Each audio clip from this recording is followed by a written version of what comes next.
What's happened, fellas? It looks like we've lost connection through WebEx. Well, I'm hearing you, Tony, so that one's working. Oh yeah. I think we've lost Chris. We've lost his picture and his we've meeting. Lost everything. We've lost everything from you, Chris. Yeah, Chris is gone. I can hear everybody else. Chris. I saw a small prompt saying problems with connection before that happened. Keith's gone as well. Oh yeah. Oh, Keith's not there. Yeah, that's right.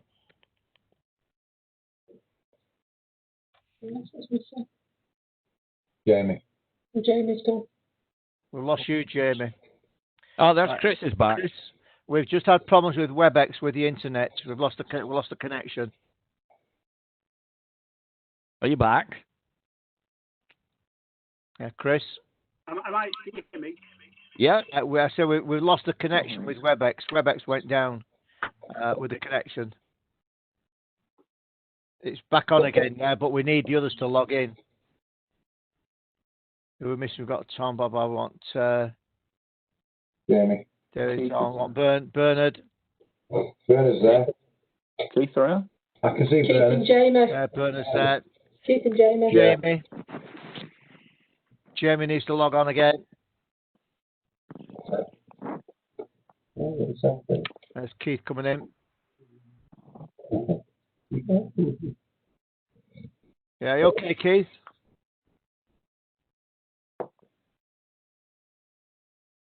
Keith, can you hear me? Mr. Sale. I got No.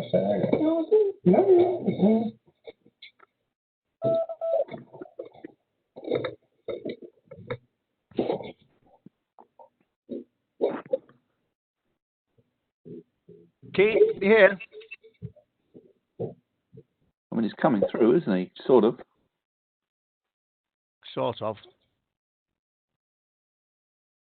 There's Jamie. Yeah, back on. Jamie's back on. Not too sure what happened there. I could see and hear everyone. I just couldn't obviously talk to you guys. Yeah, it was in actual fact it was WebEx. The WebEx link went down. We just wait, Keith. Send him a bit more. Send him a bit of Morse. Keith, can you hear me?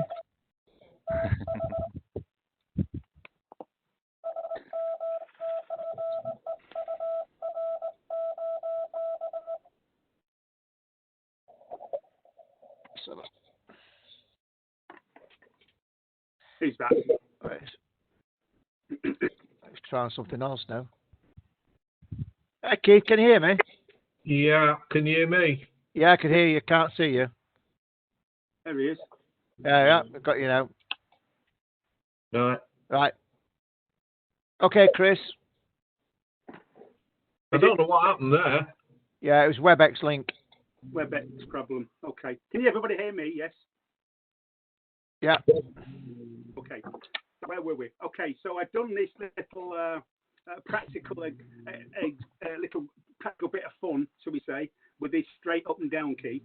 And like I say, I vowed never to touch one of these things again. They call them straight keys because they come straight out of old telegraph offices. There's no doubt about that. So that was the end of that, and passed my foundation, fortunately, and then joined Stockport SRS, and attended a couple of meetings, and then bang, lockdown. So after meeting half a dozen members, or maybe a few more, everything came to a sudden halt.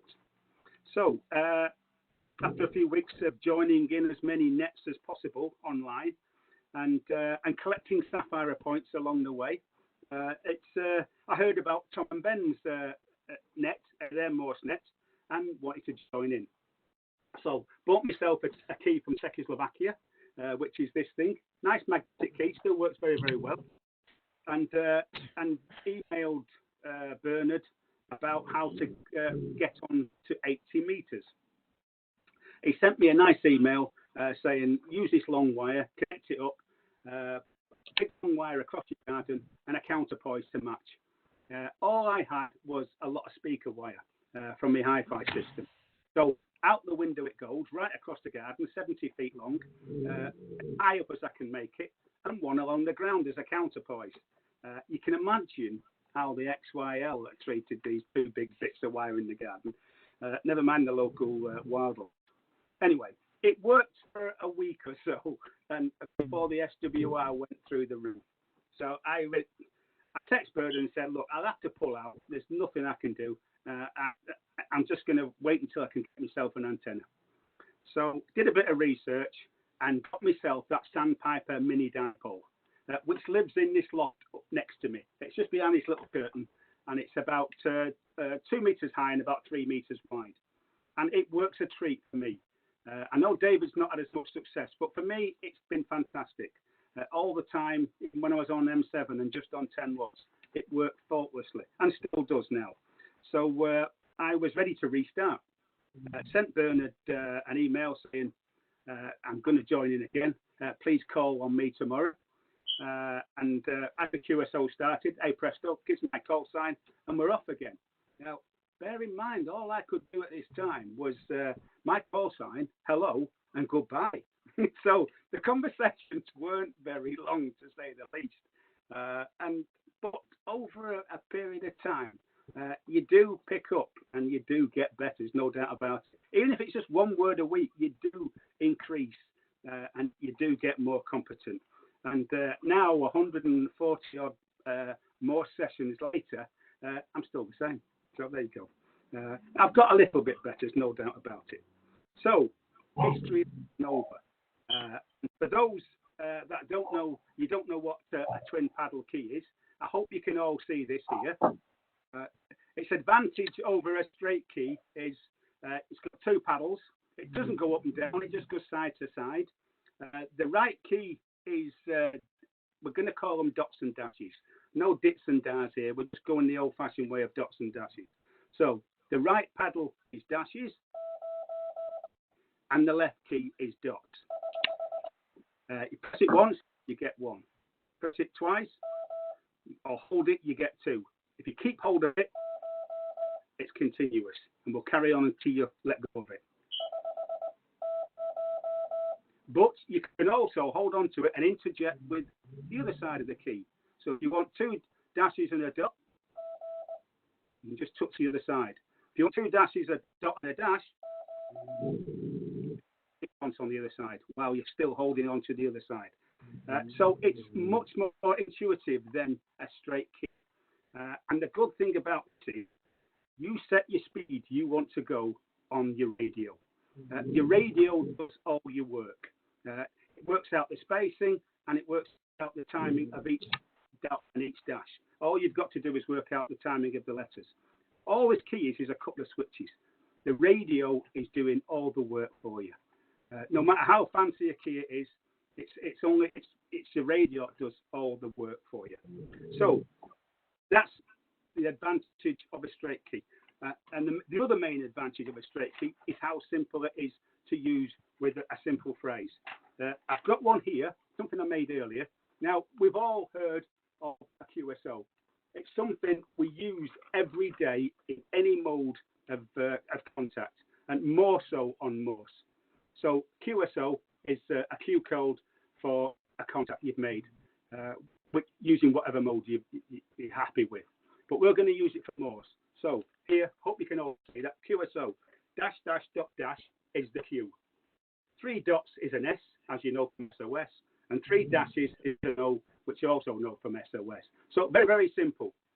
Now, if you had an up and down key, it would take 10 movements of up and down to do that little phrase there.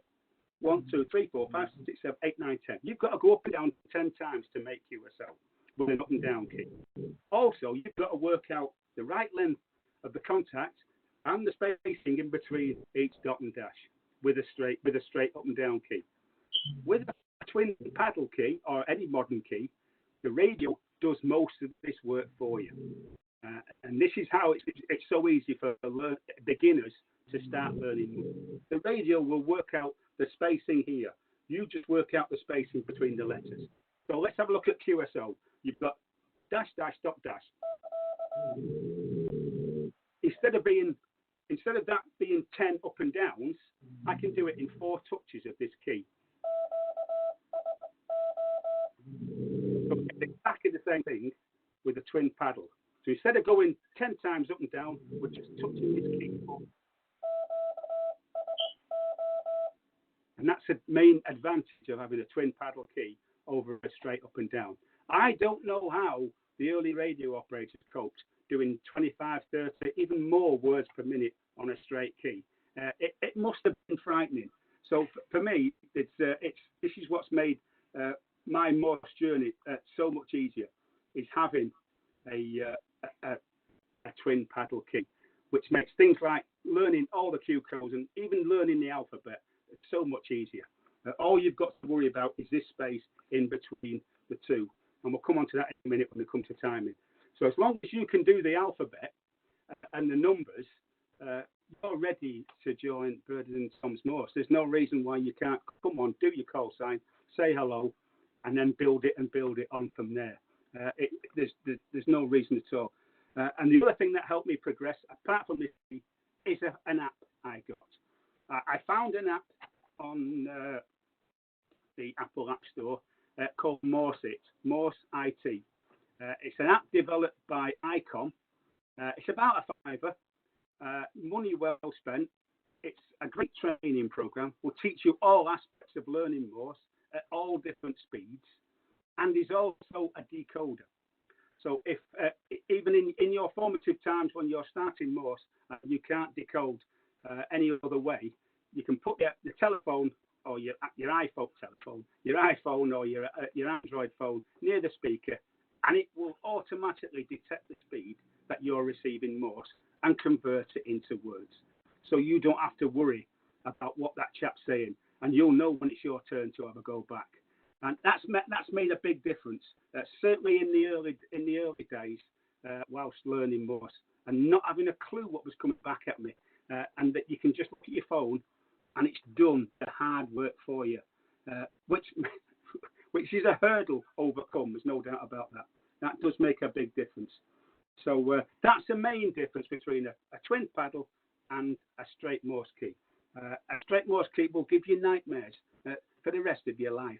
A twin paddle just makes it a little bit easier to get started. No doubt about that. And it certainly is an asset to getting going.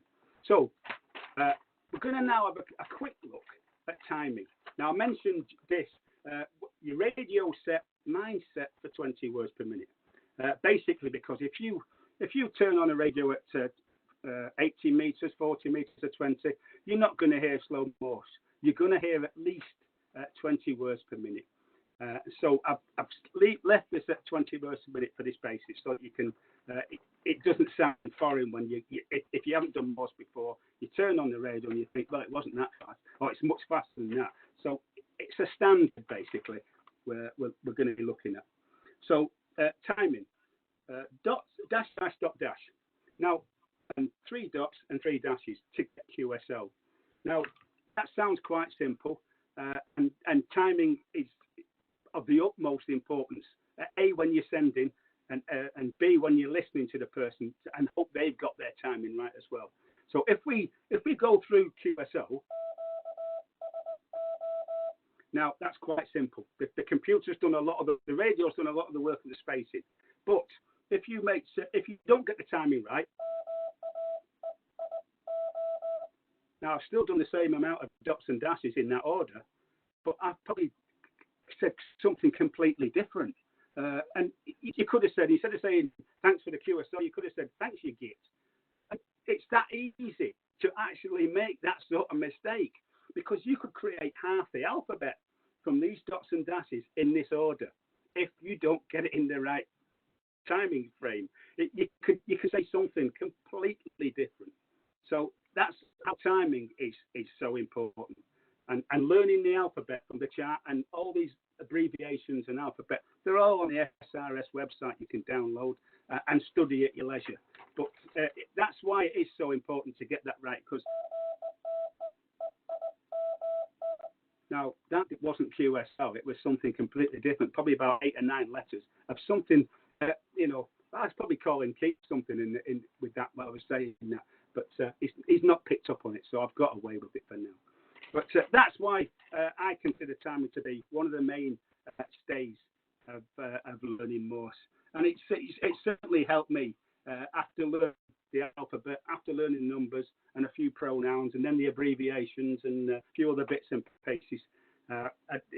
If you can get your timing right, it makes a huge difference. And not everybody does. Many times I've turned on the radio, and you'll all recognise this phrase. It's CQ. And you hear that whenever you go on the radio, you hear people calling out CQ. But you also hear people who haven't got the timing right. And what they tend to do with CQ is this.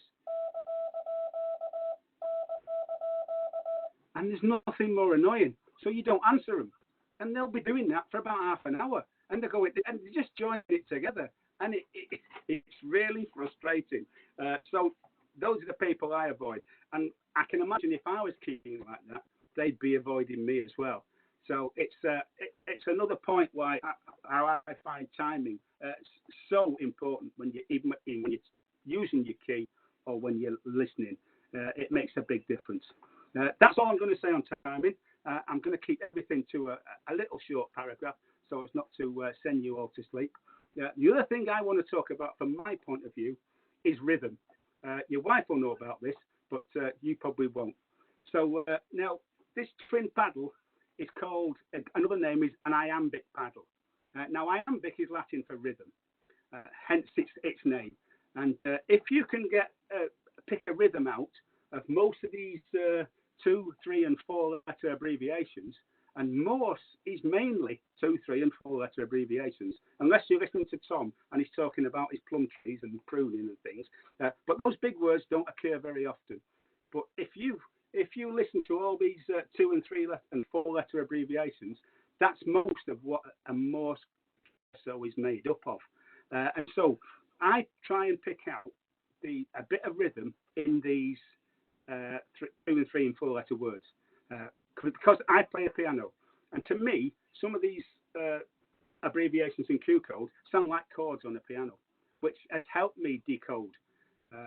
And when Bernard and Tom, or in most cases Bernard, is doing his afternoon session, I can pick out probably 90% of what he's saying without decoding. It's only the big words that I'll have either when I don't have a chance to write. And on the slow Morse, I can write them down. But the most of it I can decode without too much problem.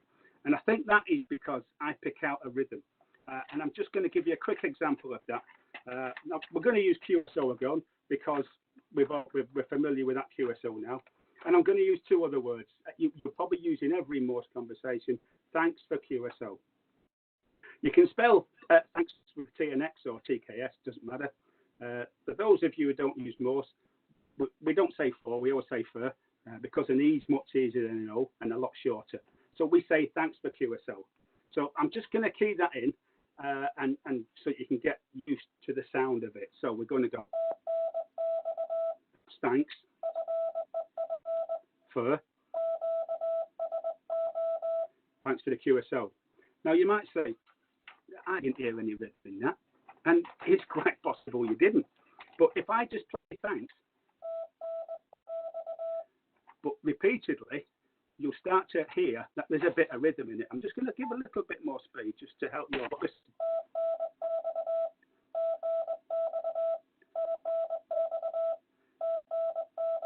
Now, to me, that's like playing a chord on a piano. Not a big jazz chord, but just a little triad, a little 3-note chord. If we put it in context with the next one,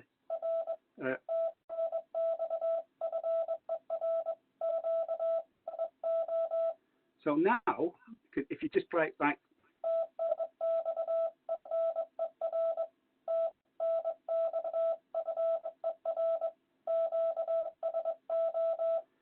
now to me, that is like music.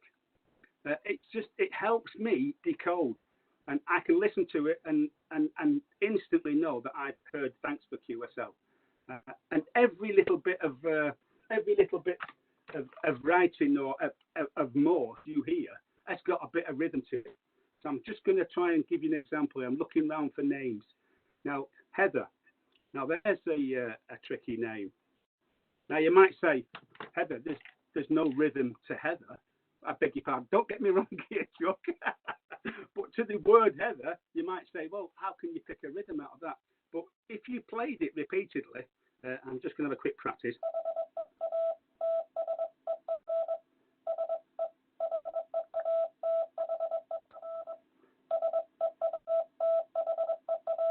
Now, can you see how it starts to, when you hear it repeatedly, how it starts to make a rhythm? And that's how I pick words out the Morse when I hear it. Even words like that, which you would never ever put Heather in your sentence very often. But even so, it just shows you that every little word has got a rhythm to it. So tonight, when you're jigging Heather, so everything has got a pattern to it and has got some sort of rhythm to it. That's what I recognise. That's what's made it a little bit easier for me to learn to decode, and it's still enjoyable today.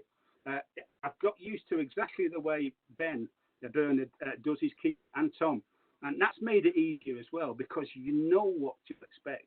You know more or less what's coming, and that's the beauty of Morse. If you know what's coming, half the battle's won. There's no doubt about it.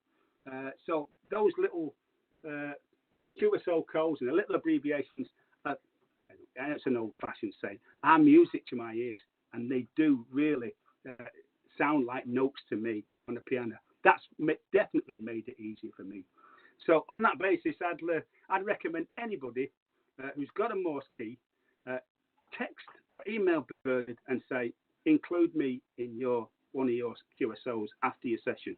And when we do that little chat about 4:30, let him call out your call sign, and you answer it, and that's a great thrill for the first time it happens. If you can only say hello, it doesn't matter. It doesn't matter how fast you are or how slow you are.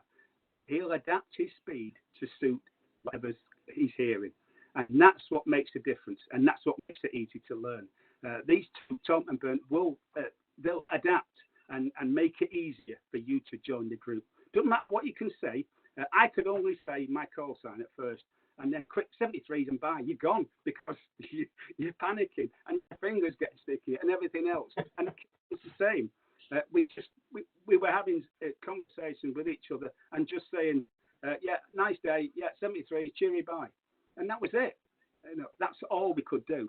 But it's fun, and any and everybody is welcome to come and join and just enjoy it. And it's another string to your bow. When the bands are bad, and you can find a band and go down to the lower end and listen to Morse and decode it. I still use my phone to a certain degree, especially with foreigners, because it can be tricky, or especially with Mike M6MPC when he comes on. Oh my God, yeah. When he's doing 40 words, he does slow down a bit for me when he calls me up. He slows down to 30, which I think, yeah, thanks, So I do struggle a bit, and I speed up a bit and try and get him back. And he always tells me to speed up with Bernard. Yeah, make him work for it. Keep him on his toes.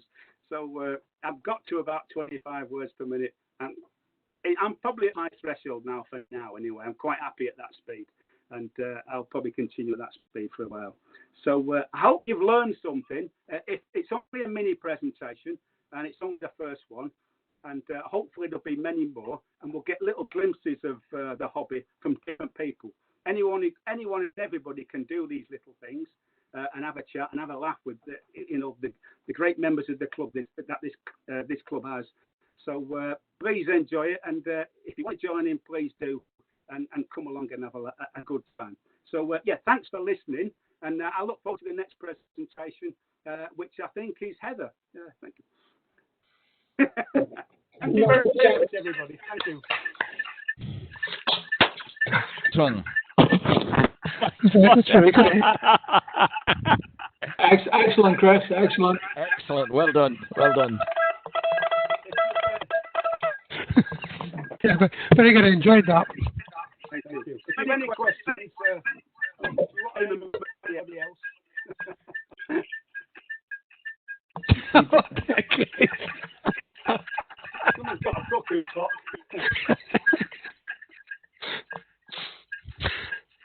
Thanks very much, Chris. Can you share where you bought the keys from and everything? Because I'd, like to buy some stuff eventually.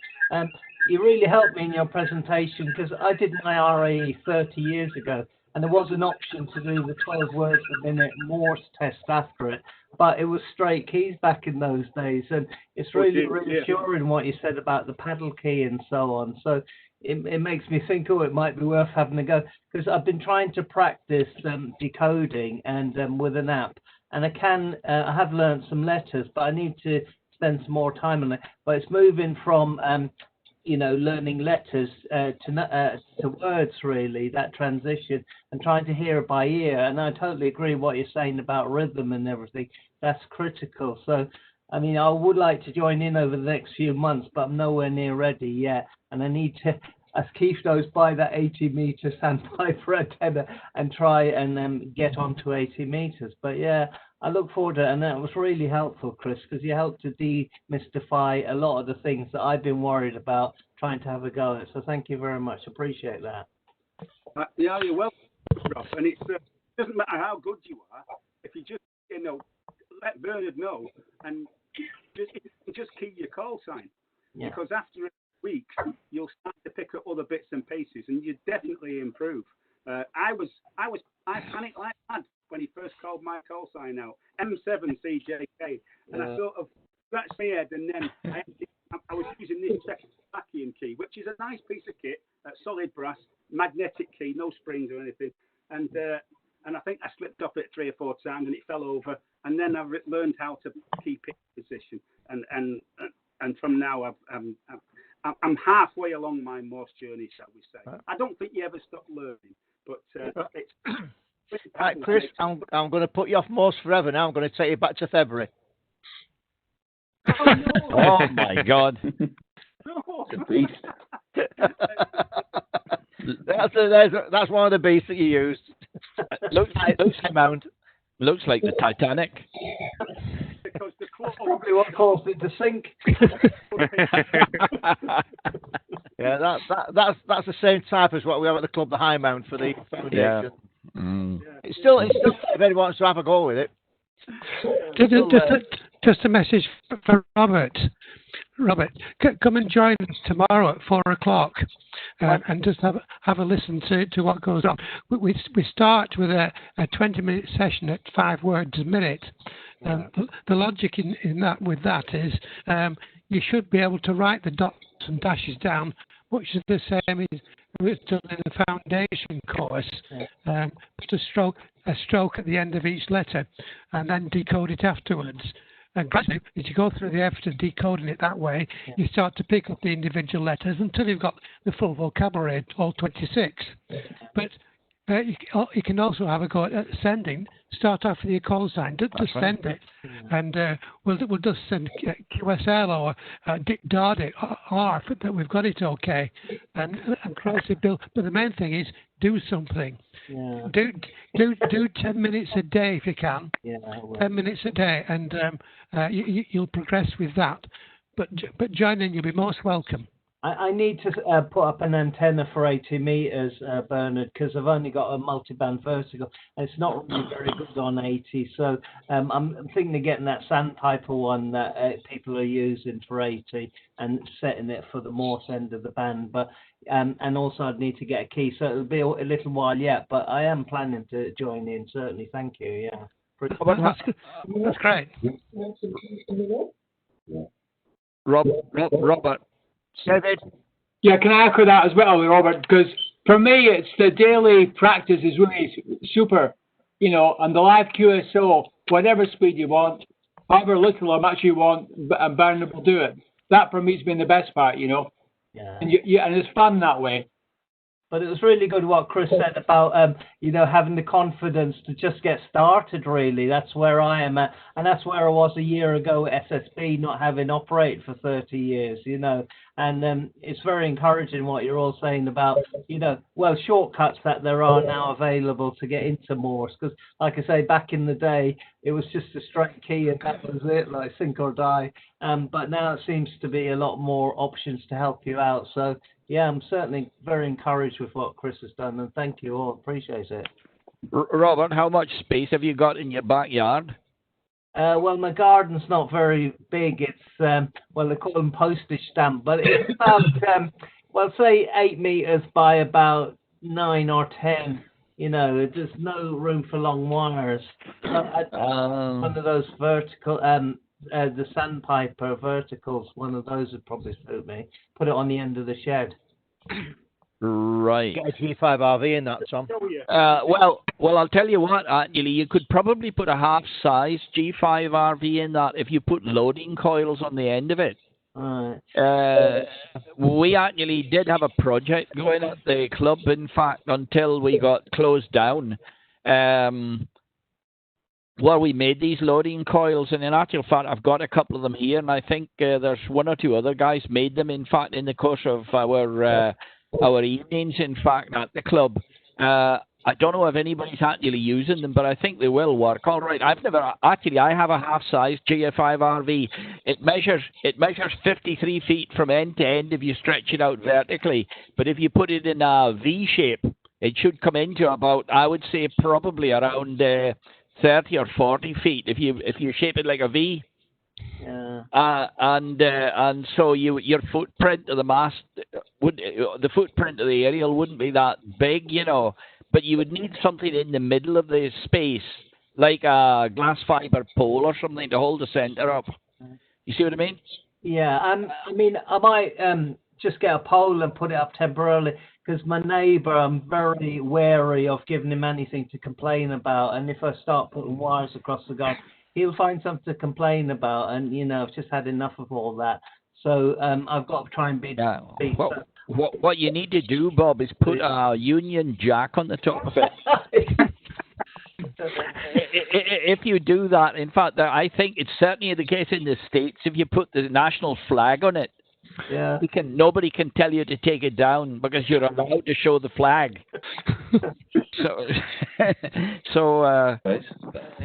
The other extreme, Bob, is a double-barrel shotgun. Yeah. Well, as a Remainer and as Irish heritage, I don't think it go down too well around here. Oh God! But as I said, I think in fact somewhere about 40 feet is the minimum you could use for a half-size G5RV with loading coils on it. Yeah. You would need 40 feet for that, and to get the center up probably 20, maybe 30 feet, because I think a lot of these aerials, they depend a lot on how high you can get this. If you've got a dipole, the question is you've got to get the center of it up high because you get the best distribution from the center. Yeah. So you might be better with a vertical, I don't know, but I use a G5RV here. Nice. Yeah. Because put something up anyway. Yeah, I know. Yeah, Tom's got his tomato vines running up the G5RV. Tell you what, I got a fantastic crop. I've eaten the bloody lot actually. And is that why your cheeks are red, Tom? That's basically it. Yeah. And in fact, I gave a lot of them to one of my sons. In fact, and he converted it into a mass batch of tomato soup. We've both got enough to keep us going all winter on tomato soup. That's not the one that's selling it on Amazon, is it? Oh no. But the other thing is, I grew some chili plants, but they've turned out to be a bit of a failure because they don't have any sort of chili flavour. You know, there's not much bite to them. So I think I've been sold a pop there. There's no burn in the mouth when you eat them. No, there's not. But if you get it on your skin and you rub your eyes with it, it hurts like hell. Are you sure they're not for massaging into the body and not eating? Oh, hey! Well, yeah, I never really thought of that, Tony, but who knows? There for you.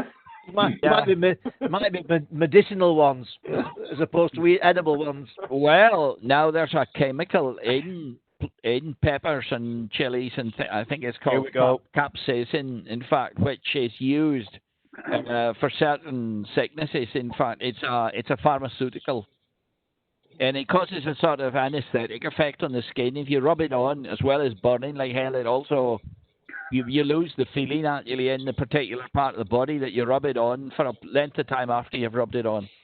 Well, that'll save the NHS some money.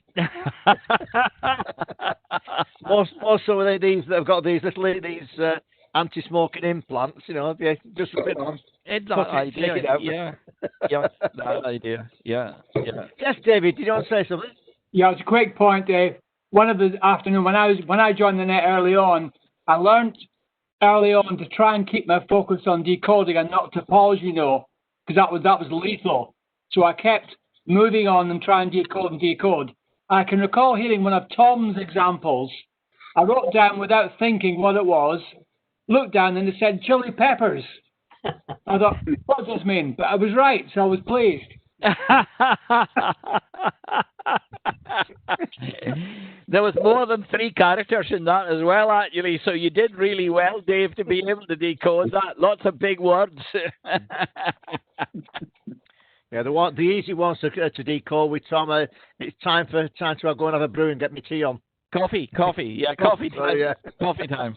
Yeah, that's right. Yeah. I think that one appears in every conversation, Tom. If I'm not mistaken. Not everyone. Every other one. Every other one. Monday, Wednesday, Friday, Saturday. Is that something like that? Yeah, that's days, right. Yeah, that's right. What do you have on the other days? Tea? No, I don't. I just say, Ginny, we're just going to have a break now and say that's it. See you again. But it was the chipper the other day, Tom. The chipper was a surprise. Oh yes, that's right. Yes, oh yeah, that was. I slip in the odd one, just to sort of keep people on their toes. Yeah, like the trailer breaks and things, Yeah. Yes, trailer breaks. Yes. Well done. Jamie, how are you thinking of having a go at Morse? Yeah, definitely. It's kind of been on the list for a while now. I did try. I got some of the apps and everything, and I've been trying to learn how to at least decode. But are you trying to listen in on the afternoon nets? Or I have done once. Recordings. Yeah, I mean, I finished work at 4, and I've been working from home recently, so it's not been too bad. And if I've remembered, I've turned the radio on, but I've not been brave enough because I've got a straight key here, so I've not actually been brave enough to. Don't get put off just because don't be put off just because you've got a straight key. Everyone. It'll be very close. I think a lot of people start with a straight key. Yeah. Because the iambic keys are not that cheap. Well, it's. Am I right, Bernard? What it is. Yeah, Bernard. I think the guys that started to learn to send Morse using the paddle keys have done exceedingly well. When I go back in time, all there was a straight key. I had to learn it that way, and I only kind of moved on to a paddle when I was having RSI trouble. I mean, when I was younger and I could operate for 12 hours a day and did, then my arm got very sore, so I started picking up a paddle. But it took me about 3 months to convert from a straight key to be able to send on a paddle. So Chris and Dave, who started using paddle keys from the outset, I think have done exceedingly well. That's a bit of advice for you, Jamie. Okay, thank you. I might have a look in buying one. As I say, they're not. Then they got his hand up. It looks like they are the key to start off with. They do. I know when I've had a go at it, I prefer the paddle to the swing paddle. To the up and down key. I mean, the original intention was to eventually do SOTA, and obviously keeping things as light as possible was kind of priority. And that's why I thought, maybe a straight key might be better. But actually thinking about it, I mean, this thing's pretty heavy anyway. I can't imagine a paddle's going to be better. K2 with the inbuilt key at the front. I have seen them. They're very expensive. Yeah, the little Craft low power one with a key inbuilt with it at the front. Plug it in. Strap it to your leg. That the old pilots used to do. Up into the hills. Do on cycling. Evan.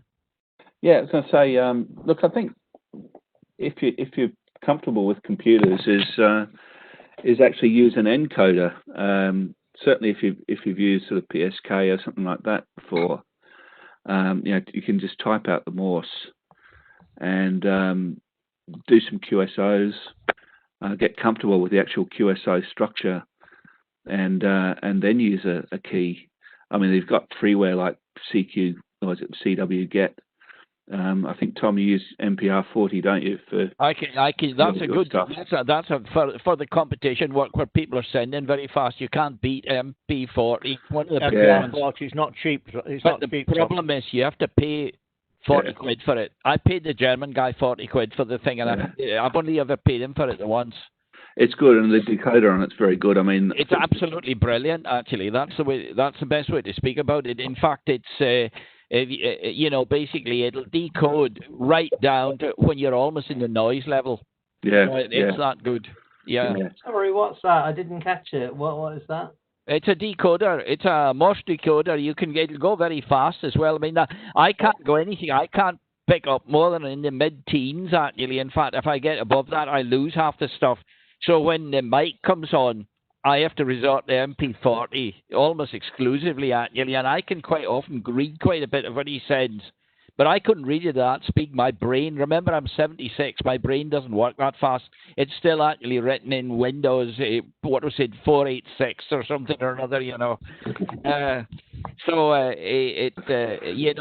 basically, for somebody like Mike, he's been doing it all his life. It's dead easy for him, but basically for somebody that comes into it late in life, it's much easier actually to use a decoder. Yeah.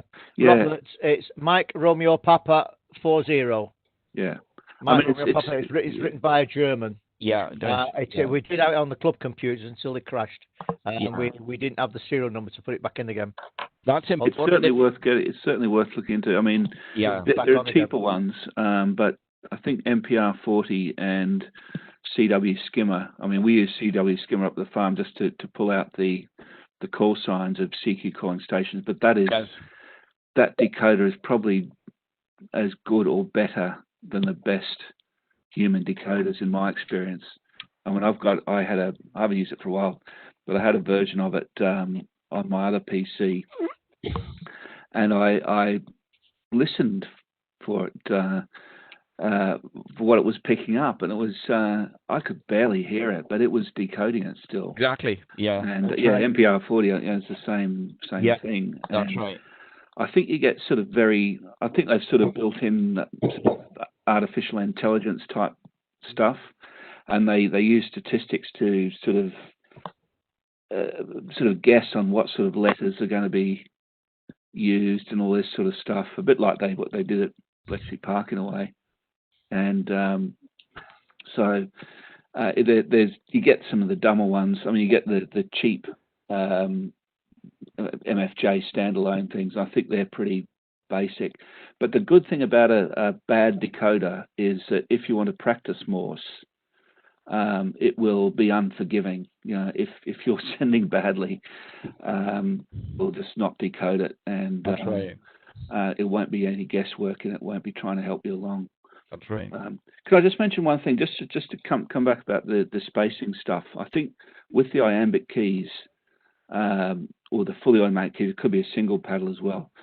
The main problem I think people have is I mean, they get the spacing within the characters, like the Q's and the R's and the S's and all that stuff, generally quite good. They do that quite good. You just have to shift the key side to side.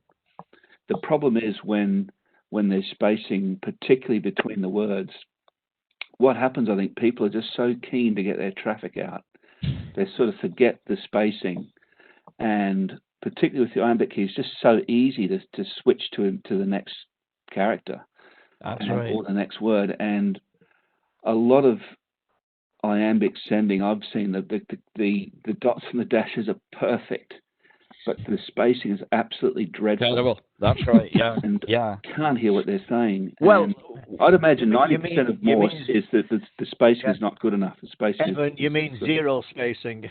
Well, you very often a lot of the time you very often find that words just run into each other, or sometimes you get the tail end of one word stuck onto the front of the one coming after it, or the other way around. Absolutely. It makes a it makes for exciting decoding in your and yet that's one way of putting it. The strange thing about it is the human brain actually, in fact, is tremendously adept at compensating for, if you like, that kind of mistake. You think, you don't really notice that the spacing is that wildly out. Actually, your head is decoding it. Yeah, it's amazing. I think this is the thing. If you have a sort of standard QSO where you sort of have your name, then your QTH, and then if it goes to the next thing, it's your rig, your power, your whatever. That's sort of fine. I think when it starts to become conversational, and when you're hearing stuff that you don't hear all the time, that's when I think your brain gets a bit overtaxed, and that's when the spacing is key. The thing is, you said, Chris, you're going at 25. The thing is, you can push it a little bit. You can make a few mistakes, certainly on the characters. Like you can read a book and you can have every third letter missing. Yeah, that's right. You can still read it. Yes. But if you think of a book, if the spacing is not there, that's just makes it so much harder. Sorry, I'm taking a bit of long time, but one of the things that I do, because I fall prey to it as well, I'm sort of a whiskey priest here in a way, but when I send, when I finished a letter, I don't start the next one until the PTT light clicks off.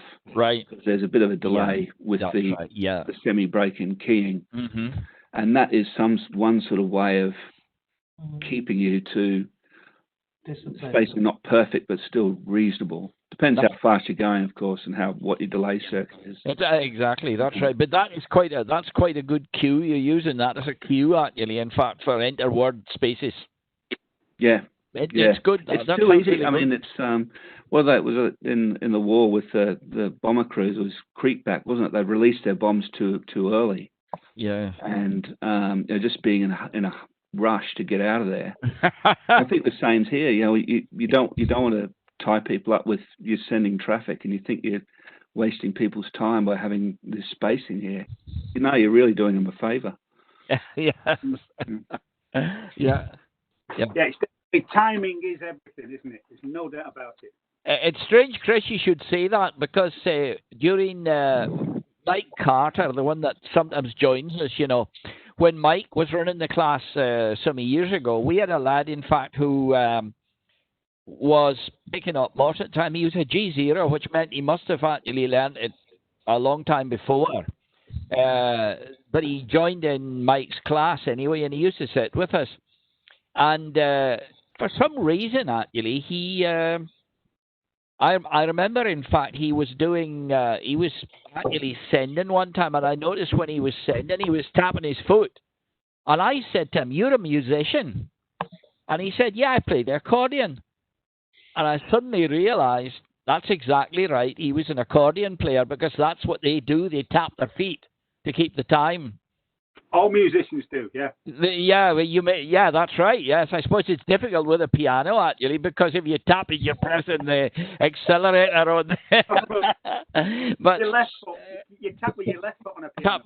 Tap your left foot. Yeah, right. That's right. My wife used to play the church organ, actually. So yeah. So anyway, but yes, that guy, in fact, he impressed me, and then he told me he was a musician. So same thing as yourself.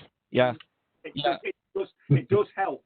Yes. The timing's already there in your head. That's right. Yeah. Get great. So timing's got to be there. Yeah. It does make a difference. Yeah.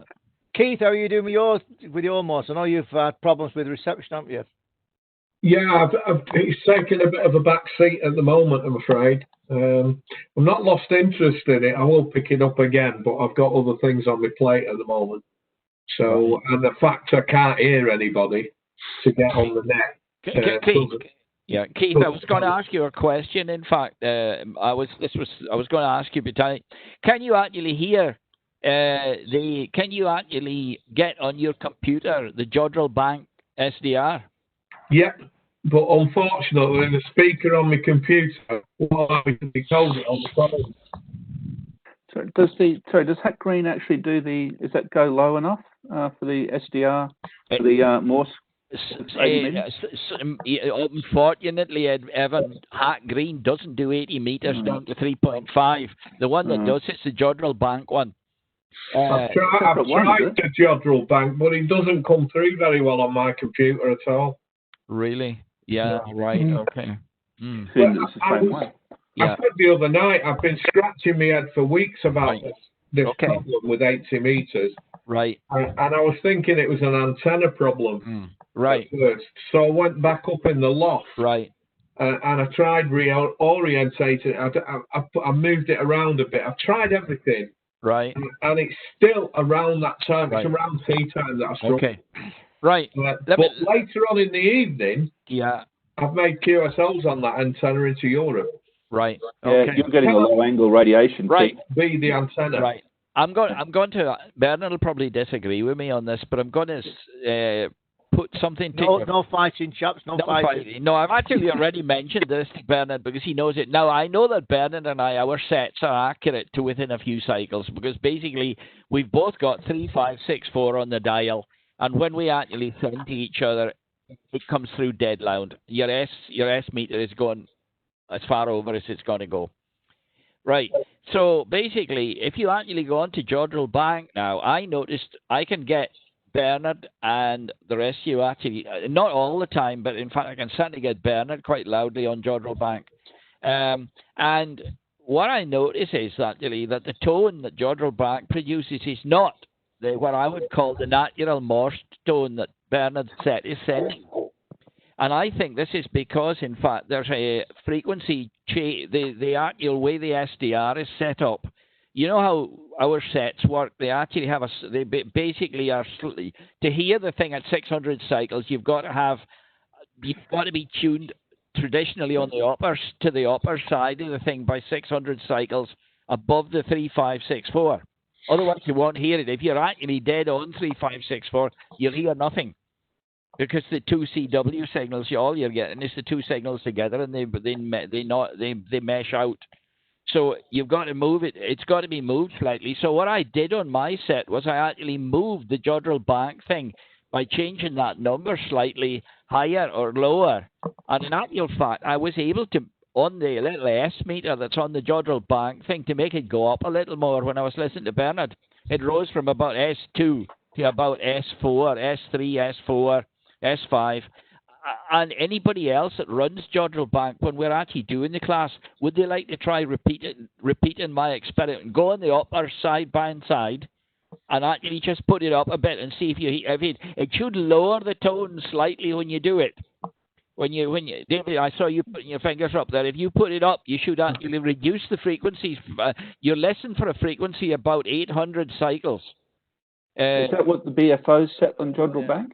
The problem is the Jodrell Bank, the way the SDR works. I just don't quite know how it's set up. You see, because basically it's not operating on the same system as what our sets are working on. It might be inaccurate. It might actually be frequency is a little bit out. Well, I mean, if you're dead on, I mean, you should hear the tone at whatever the BFO set up. Yeah, it's actually varied from day to day. Funnily enough, today it worked absolutely fine on 3564, no problem. But other days I've had to move it up or down, and to actually get the signal that we could record. Right. But we are getting a good signal there, Keith, and I'm surprised you can't get it on your computer. Because if you could join in. Right. Yeah. I understand. But my problem with Morse is I can't head read it at all. All right. So I need my phone to decode it. From the small speaker in the computer, it won't have it. Well, no. Have you got some headphones? And pull it out of the headphones. Yeah. Put your phone right next to the headphone. I could try that. I've not tried that. I will try that. That's worth trying. It's worth trying. The other thing I was going to just struggle. Evan, 80 meters in the afternoon now. Yeah, I think just on your antenna, Keith, I think it's obviously doing well on the very low angle radiation, which is what you need to get into Europe.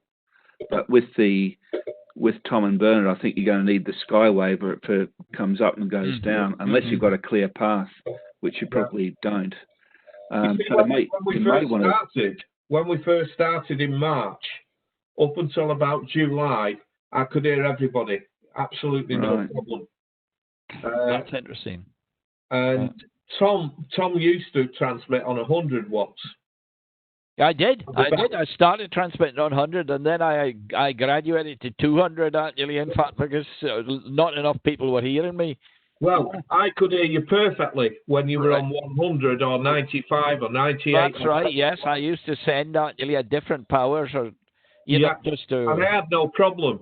But I can pinpoint it to a weekend when this problem arose. Right. And it was the first weekend that Nigel took over when Bernard was away. Oh. And I tuned in, and I got the first half of Nigel's conversation, or Nigel's QSO. Yes. And then this noise just blitzed in, and I couldn't hear anybody. Oh. And that noise has been there ever since. Between the hours of, I would say, 3:30 to 6 o'clock. What signal strength is the noise on your S meter, Keith? That's S8. Oh my God. No wonder you can't hear anything. No wonder. Gee whiz. It's not that high. Hey. It's not that high. I can understand that if it was 20, 30 over 9, that it'll actually be blocking everybody out. It would turn in the sensitivity of the radio down, therefore you couldn't hear the other guys. Exactly, which is what I do. S8 is not too bad. Try turning the gain down. I've tried different filters. And yesterday, funnily enough, I tuned in at 4 o'clock. And I could hear you, Bernard. Very low down. But just enough to decode what the first part of what you were saying. Then you drifted. And the noise came up. I could not hear Tom at all. Right. I can't hear Tom at all, even on 200 watts. Right. I used to be able to hear him perfectly on 95 watts. Yeah. I can't hear him at all now. And there are some that I can never hear David. Right. Never. I can't hear David at all. Right. Chris is the only one, and he's only round the corner from me. As the crow flies, probably 2 miles, maybe 2.5. Sorry, Keith, is that S8? Is that S8 with a full sideband width, or is that with it's stopped down for CW? Stopped down. Oh, right. Okay. Filter 3. So S8 would be like S9 plus 20 if it was a sideband one, Bernard. But it sounds pretty bad. The only way I can describe it is like somebody switches something on. Yeah, it could well be right. I have the same It does sound like the front end of the receiver's been desensitized. I'm just wondering if another signal away from the 80 meter channel we're talking about that's actually causing the rig to turn its AGC down in effect. I don't know. I'm scratching my head for the last weeks. Have you got another receiver there? Yeah. Have you tried that? Yeah. You tried a different receiver? Okay. Yeah. I've tried a scanner. I've tried a portable HF shortwave receiver. I've tried another rig. I've got an ICOM IC 7200 gathering dust over there. I swapped it over. Okay. It's exactly the same. What does the analyzer show on? You've got an IC 7300, haven't you? I have. Yeah, what does the analyzer show on the? Is it sort of across the band, this noise, or? Yeah, more or less. Right. Yeah. See, I've got that on 30 meters. It's the same sort of thing. I don't know where it comes from. It is there all the time. S9, even when I use a CW, with no idea where it's coming from. But I'd imagine it's external source by the sound of it. And right. But one thing you can do that I've done for 30 meters, and it's not perfect, but use a mag loop for receiving, and that seems to cut it down to about S3. Although it's a bit deceptive. I mean, it's not a terribly sensitive antenna. It's just got very, very low noise. Yeah.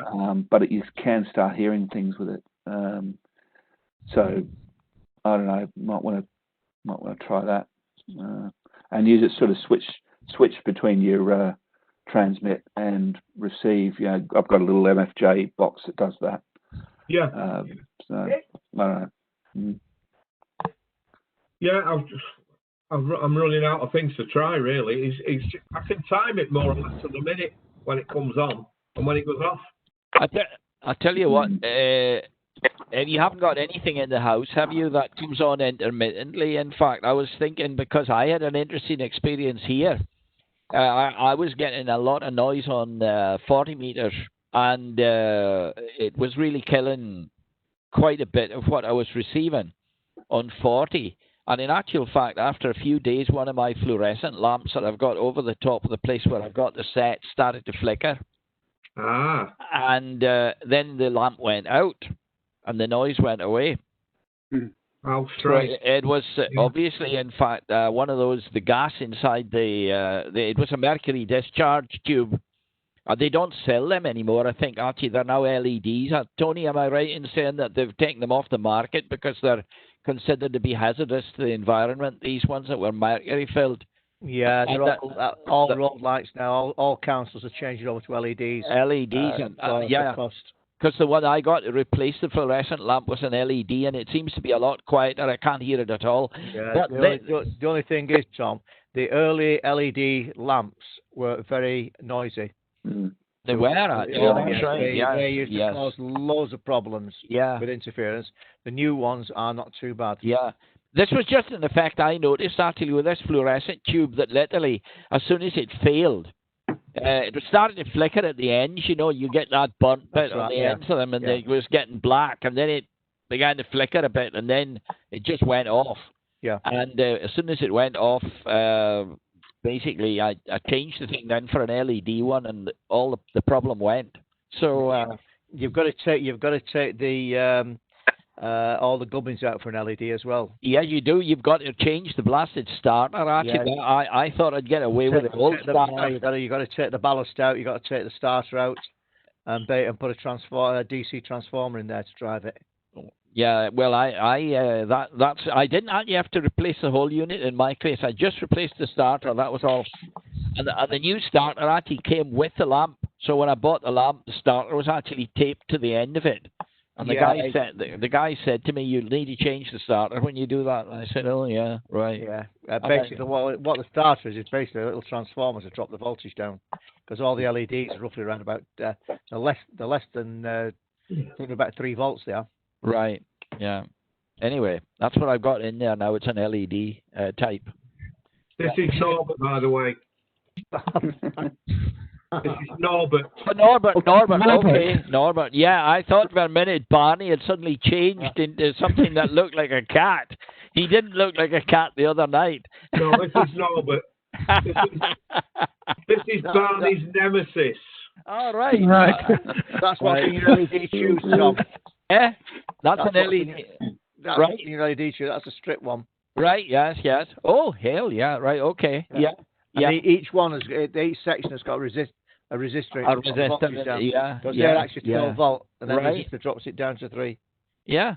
All right. I wonder that's a strip. Actually, this fluorescent lamp I've got has got like a continuous strip right round right. Yeah, that's probably where the LEDs are. Right. Yeah. Okay. Yes, David. It's a quick question I've made to the experienced CW hands, Ben and Tom and Evan. What's your opinion about using a reader? I've avoided a reader in my learning to copy Morse, and I'm really always at plateaus of being stuck, and I keep plugging away and it goes up slowly. So what's your opinion about readers? Well, basically, my opinion of reader is read it as best you can, as fast as you can, and when you can't read it any faster, go up to the reader. Yeah. Basically simple. It's I always adopt a practical approach to these things. There's no point in trying to bloody well make a Stone Age axe. Actually, in fact, when you've actually got a diamond cutting tool lying in the garage, it's as simple as that. Don't let M6 MPC hear you. No, if I said that in front of him, he goes absolutely mad. What? He cut you off in your prime. I have a very, very simple, I have a very practical approach to all these things. If you can find a technical aid that helps you, don't try and reinvent a wheel. You know. Thank you. I think from my point of view, I've never used an aid of any kind. Well, I couldn't afford one when I was running Morse. You're absolutely. But my view is follow Tom's advice, but keep going with the CW. Yeah, absolutely. Keep practicing, trying to get it better. But don't avoid your QSOs because it's a bit fast. Then use the reader. That's right. Tell you what, actually, in fact, I mean, I've been going up to the club and I actually, because they can't find anybody else to sort of fit me into the team as well. And basically, I've been doing the CW contesting, in fact, with the aid of a reader. And in fact, I would still do that. But in actual fact, just being part of this class and actually working with you guys helps my own reading skills as well. Yeah. And I find I'm much more familiar and I can listen, like what Chris was saying about listen to the rhythm. India, Uniform 1 Kilo Alpha Echo calling on 40. Thanks for joining, Nigel, Heather. Stay safe, and we'll catch you further down. We're not going anywhere. Hey. Oh, yeah. Heather. Just can you let Heather speak, please? Just one thing, two things, everyone. There is some possible Morse keys coming up in the not too distant future from a silent key for D3 PMJ. So we'll keep everyone informed in case anybody wants it. But probably Bernard and Tom will know what keys they've got. And also, for anybody that doesn't know Mike at 6MPC, if you go on our YouTube channel, which is Stockport Radio Society, there is a few videos on there of Mike doing Morse and the speed. There is also a video of Bernard with his BBC interview talking about Morse, which is quite interesting to listen to. In black and white.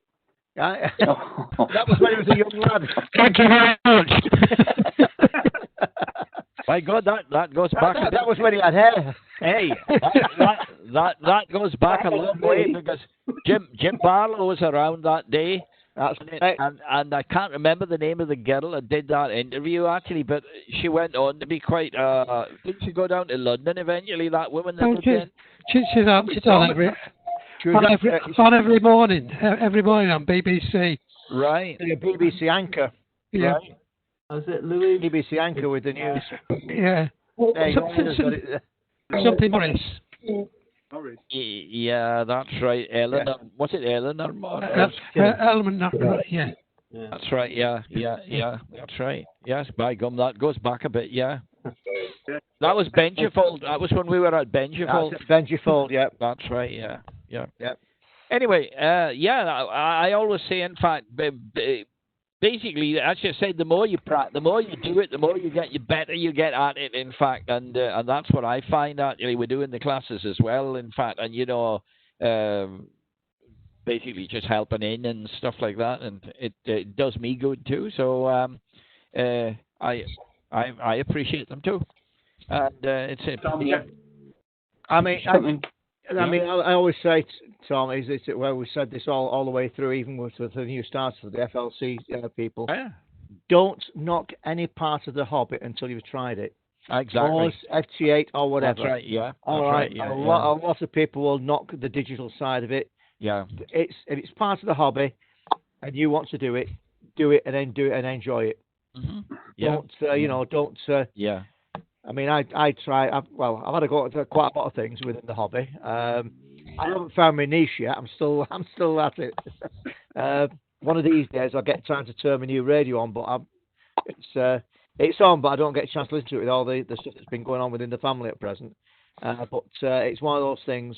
I will get around to it one of these days, and hopefully I'll be able to make some contacts again. But I think it's one of those things within the hobby. I mean, Morse is one section of it. You've got the digital side of it. You've got the satellite side of it. You name it. It virtually finds its way into the hobby of amateur radio, no matter virtually what it is. So, I say to everybody, give it a try. Give it a try. If Morse is your thing, go for it. Go for it, and don't listen to the people or anybody else. Oh, Morse, it's outdated now. You want to do this? You want to do FT8? You want to do Rich? You do this? go for it. Ignore them. If it's what your forte and you enjoy it and go for it.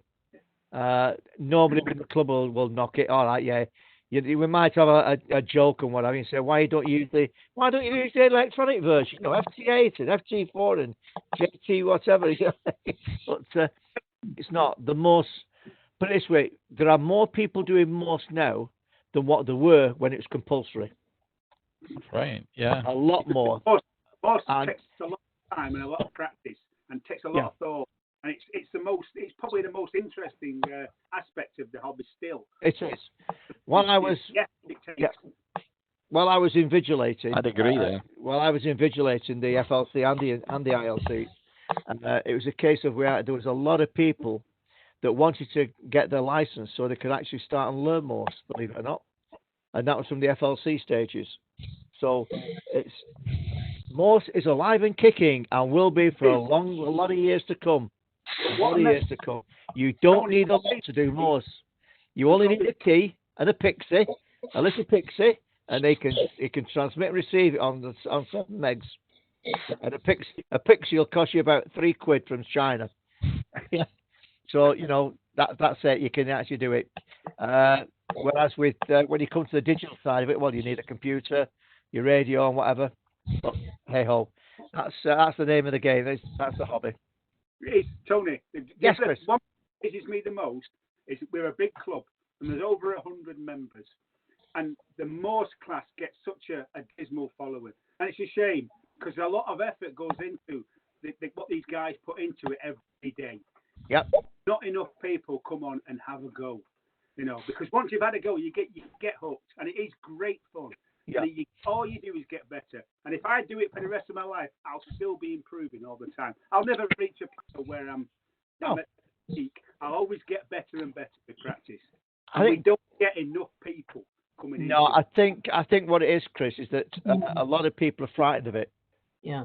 There are frightened of it because it's one of those things which is not incorporated. I mean, when you think about it now, since they started the online invigilation, all the practices have dropped. All the practices have dropped, and it's been the biggest blooming worst thing they could ever do was drop the practicals. But of course they had to because of course they couldn't get back in the clubs. Now it is actually open that the practicals for the FLC could be reinstated as and when clubs start and get back into their premises. So they could be reinstated. Anyone wants to do Morse or wants to learn Morse, and of course we've got Tom and Bernard and Nigel who are doing it, and they can join in, whether members or not members. Everyone's invited. Same as like these meetings now. Everyone's invited to these meetings. The invitation that goes out is via the club web, it's via the Facebook page, and also directs the members. But we're not limiting anything to members only, apart from the AGM. That'll be members only. But apart from that, we're opening up to anyone, and hopefully we will get non-members come along, and they'll see what we have to offer, and they will join Stockport Radio Society. Well, that was the purpose of this mini presentation, to try and get people to try and pick different aspects of it and create a bit of interest, so that at least Bernard will have a pilot tomorrow. That's what will be. I'll tell you this. I'll put it this way. I'll tell you what, Chris. It'll put him in good stead for the contest coming up in a couple of months' time. I'll tell you the interesting thing about it, and that is, in fact, we not for a couple of weeks, but in actual fact, in the past, we've had 1 or 2 people join in later on. After everything's finished, after Bernard sends his CL at the end. In fact, there'll be a pause for a bit, and then somebody will send a call sign. And if one of us is around, you can work them. And there've been people down south. Actually, we've had people in Portsmouth, and what was it, Huntingdon one time, Bernard? And yeah, 10 to be the south. Yeah, that's right. It's a skip at that time, isn't it? And it's a lot of that is to do with the skip, actually. But you've had people come up like old G0s and stuff like that, and said, I stopped doing it for a while, and in fact it's so nice, in fact, to get a bit of slow Morse or medium speed Morse, and that they can listen to and actually enjoy. Well, Heather puts it out every week. Yeah. It's always out there. What's happening? And of course, the link is there for people to listen to it and get the transcription from it. So I don't think we could do any more than what we are doing. No, I think that's about it. Yeah. And I don't. Quite honestly, with yourself and Bernard and Nigel, you're doing an absolutely fantastic job. And it's surprising how many people are coming in now from outside the club. Yeah. That are picking it up. Yeah. Hopefully, more will join. Will join in and join the club. But it's the thing is, the more we can get, the more we can advertise, and the more we can actually get out there and let people see what we are doing. Hopefully, they will join in with our meetings, with the nets and so forth. We do have quite a few non-members joining in the nets, if I'm not mistaken. And we have a few which have actually joined the club. Yeah. Because they've come on and said, it's great, great to chat to somebody on the net, and it's of course, it's all advertised, it's all open, and it's open to anyone to join in. If you want a bit of practice, actually, at the moderate to fast speed, go and listen to Mike Carter's naval ex-marine naval people. Yeah. I'll upset him and ask him to pick his mic up. It's funny because all they do is criticize each other about taking so long to get netted and so long to get their blooming call signs exchanged. Well, I'm sorry, Tom, but I read Mike's QRZ page. Yeah. And I was very, very disappointed with some of the stuff he put on there. Very disappointed indeed, because he knocks some things which basically, to me, he shouldn't be doing, because it's part and parcel of the hobby. It's the progression within the hobby, and it's one of those things. Basically, if it was there, I'll put it this way: if it was published, I think it would put a lot of people off. It would put a lot of people off the hobby. But having said that, we try and coach people into the hobby. And say, look, don't knock it. And I say, don't knock it until you've tried it. That's right. Until you've tried it. Yeah. I've had a go at virtual. Well, I haven't had a go at everything. I've had a go at quite a lot of things. Yeah. I still haven't found my niche yet. I'm still trying everything. I've got to get my head around FT8 now when Keith starts. Oh, I've got it all set on there. Look, you've got another one. Shaking his head. Look at him. Look at him. Yeah. Don't forget, Evan, FT8 was designed by amateurs for amateurs. Right. Yeah. All these so-called weak signals that I see, bloody choking up the waterfall. You could say it's the same. FT8 is the same as you could say it's the same as contesting. Yeah. Serial number. Yeah. 5-9. Bye. That's it. On to the next one. Which is something which a lot of people knock. Actually, Tony, a QSO on FT8 lasts longer than a QSO in a contest. That's because it takes 3 minutes to send a character, that's why. That's how you get the weak signal performance. Yeah. Well, that's why Keith's doing it, because he can't hear the Morse sessions. All right, fair enough. Got a good reason there. The thing is that, let's face it, the majority of the applications which are available to amateurs have been designed by amateurs, and all the software has been written by amateurs for the use by amateurs, and a lot of it is all free. Yeah. Apart from the cheeky bugs who want to make some money out of it. But yeah, that's true. That's MRP40. There is actually a free version of the MRP40 I've just seen on the computer. Yeah. It's a trial version, is it? It's a trial version, yeah. Yeah. It's a trial version. Then you have to register it. Yeah. And I pay, I think, €40. I think it is. It was €40 when I got it, but it's been that price actually for about must be 10, 15 years or so. It's a long time actually. Yeah. But it is a worthwhile one, because all the others that I've tried, basically, unless you've got virtually a pure signal, they won't decode. Correct. Even when you pay a lot of money for a dedicated decoder, they still don't decode it. I've got one here now, the MFJ one, and basically it is MFJ. because unless it's a pure signal, it won't decode it. Or it comes up with ERR, error all the time, and it won't decode it. Yeah. So, it says something when you got pen. That unit costs you about 300 quid. Just something on that, Tony. I think the mistake people make, certainly with cheaper decoders, is they have they overdrive them. So the noise is actually creating the beat to create all those E's. Correct. So if you turn it down, or just take it a bit further away. So I think when the noise is not producing anything at that distance, then just keep it there, and it should be all right.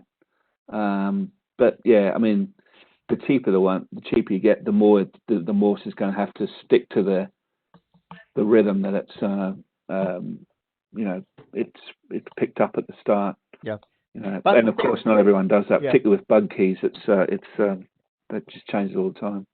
Yeah, I think the thing is that if it's going to assist you in getting into Morse, then use it. If it's going to be of assistance to you, and you can afford it, then use it. Yeah, definitely. Certainly, the best piece of software that we've come across so far has been MRP40. CW Get is all right, but again, that one is good, but it needs a decent signal. And the other thing about it is it needs continuous attention, because you have to watch on the signal level, because if it detects between, if you like, upper and lower signal levels. Yeah. And cuts off religiously at these, and basically if it goes too low or goes too high, then it gives you rubbish. Yeah. So you've got to watch it the whole time. You can't really concentrate on what's being sent, because you're concentrating all the time on getting the RF values correct. Yeah. I think Matthew, yeah. Tony, I'm going to say 73 is going to go and put the kettle on and go and see the wife. Oh, right. You mean you're not organised, Bernard? Where she's putting the kettle on and bringing the brew? I'm doing the same. I'm going to see a girlfriend. I thought you would have a lazy way today. Go on the rope with the lazy waiter won't do that. Please, Bernard. Thanks for joining us. Bye, Bernard. Take care. And thanks for Chris and David. It's been absolutely. Thank you very much to Chris, actually, for putting the thing together. Yes, indeed. Yeah. Cheerio, Bernard. Stay safe, stay well. And just a word is that Al's wife is out of hospital and she's back home. After operation. So that's some good news. Mm-hmm. Yeah, excellent. Okay, but you won't be hearing from me for a few days now, because he's wearing the pinny now. Oh, right. Yes. Right. Take care, Bernard. See you soon. Bernard, take care. Bye. Cheers. Yeah. I'm going to go as well, Tony. Right. Have you got the cat to feed? Yeah. I'm going to do some proper radio now on FT8. All right. Go ahead then. Take care, Keith. Catch you again. Tomorrow, going downstairs. Keith, just look at Evan's eyes. Just look at his eyes. I'm watching his face. I'm watching my head shake. So I'll say 73 to everybody, and thanks very much, Chris. It was very good that tonight, mate. Yeah, it was excellent. Yeah. 73, Keith. Take care, Keith. Catch you again. Yeah, take care. Bye now. Bye. Bye now. Yeah. Thanks very much, Chris. Really enjoyed it. Take care, everyone. Until next time. Good night, Rob. Cheers. Bye now. Bye now. Take care, everyone. Right. Take care. Bye there. Bye. Oh. Chris, can I ask you a question, or Tom? Is Tom gone? No, I'm still here.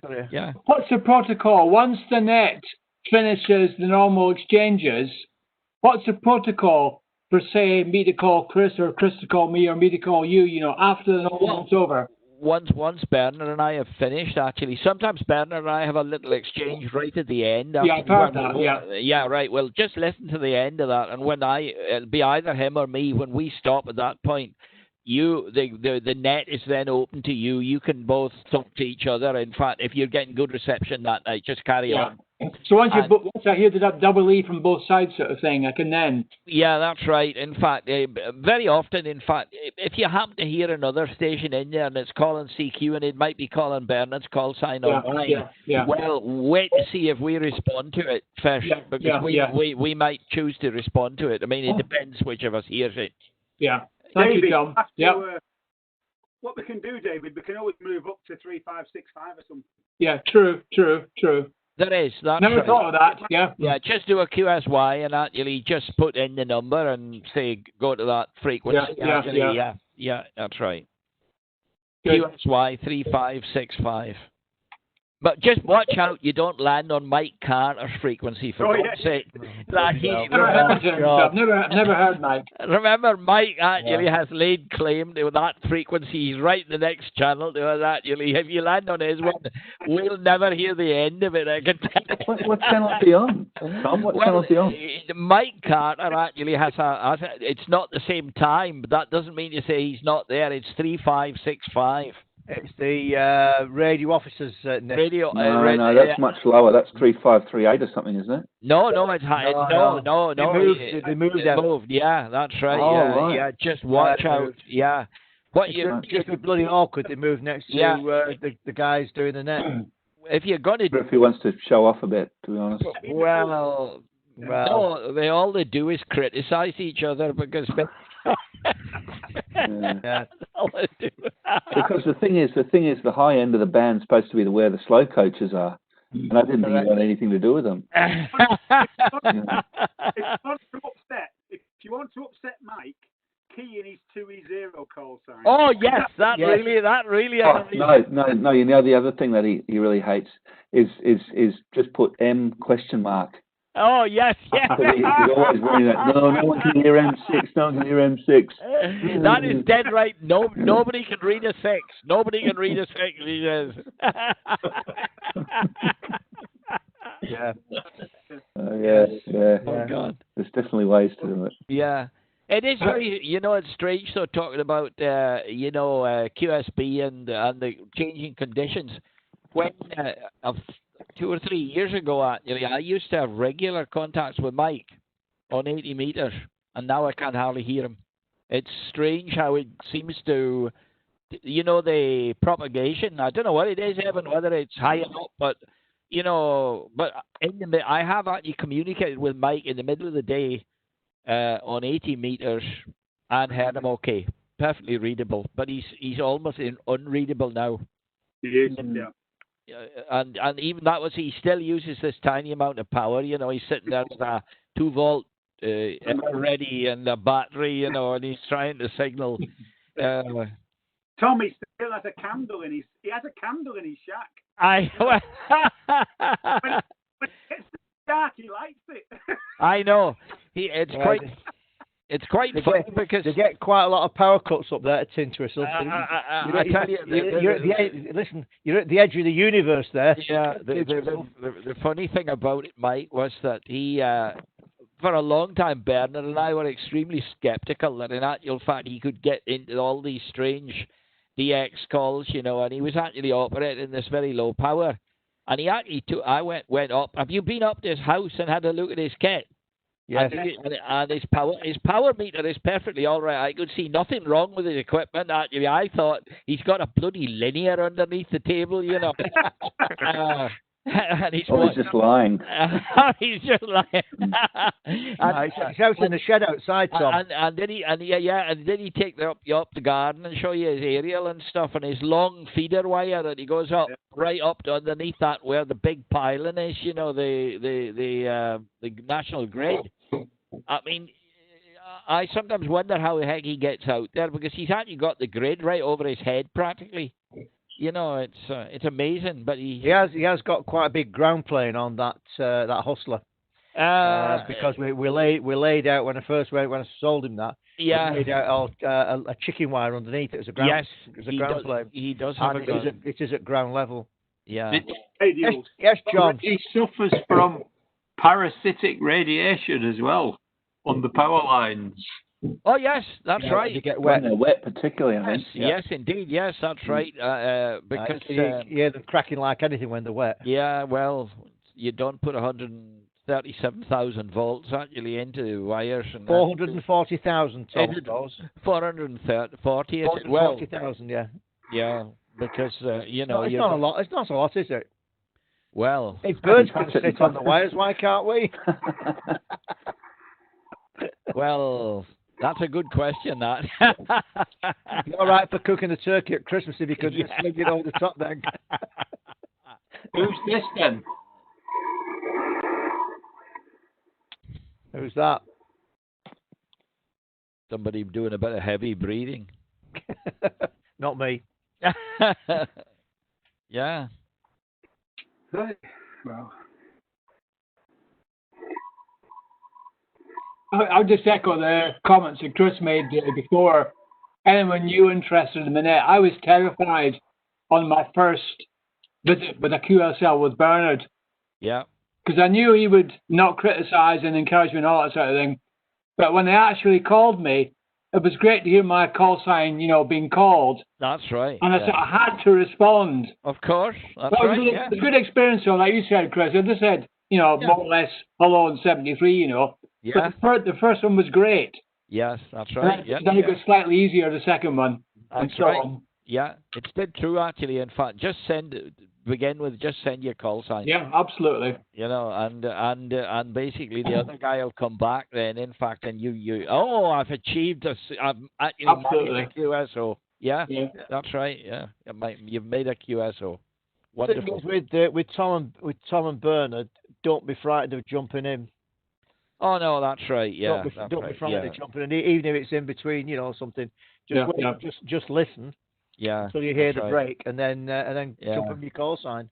But Bernard nearly caught me out tonight because he was in the middle of that one with Chris, and then he was in the middle of the one with you, Dave. With me, yeah. That's right. And then he said, "Tom, will you take over?" And and I'm sitting there, not Christ, what's that? Okay.